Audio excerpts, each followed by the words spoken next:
Okay, let me talk to you about your test next week. Test 3 will cover chapters 5, 6, and 7. Chapter 5 was thermochemistry. Chapter 6 is quantum numbers and electron configuration. Chapter 7 is a little bit more electron configuration and periodic trends. The test will be given on Canvas. There's a time limit on the test of 1 hour and 15 minutes. You have to, whatever you have done in that time is what's going to be graded. So you can't go over that time. You can only access the test one time. So the first time you access it, I should add that, you have to finish it. So you can't look at it and then come back later. For the test, I recommend that you guys make a formula card. You know, there were formulas that we used in chapter 5 for heat and work and enthalpy and internal energy and calorimetry stuff. I would have a formula card handy. Of course, have a periodic table handy always. And something, y'all, that I usually do if we were in the class on this test, I give students a periodic table and I give you the formulas. On this test, I have always allowed students to make a 3x5 note card and write on that note card on one side whatever they wanted to write on it.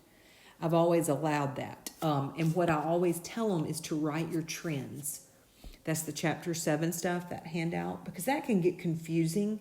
And so I do want them to be able to look back at, okay, how does this trend do? Does it go bigger this way or smaller? So, I mean, if you want to just use that sheet that you completed to do that, I don't know, whatever works that you can understand. You're going to need your calculator, of course. You need that in chapter 5. You will not need it for chapter 6 and 7. I can't think of anything.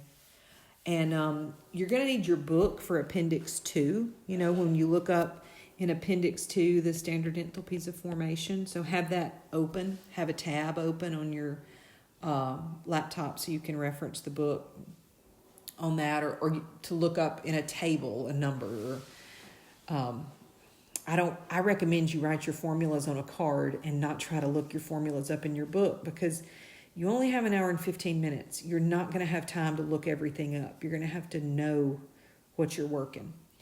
We'll try to do a conference between now and then and let you guys ask other questions. Ideally, y'all would take the test either next Wednesday at 9:30 or next Thursday at 8. It would be great if you took it during your regular class time. I put the deadline as being next Sunday at midnight. You will not be able to review your test until Monday. I will open it up Monday so you can review it, and then we will have a conference and go over anything you missed, and I can explain things, just like we would in class. So message me with questions or bring questions to our conferences. And that's all I have to say.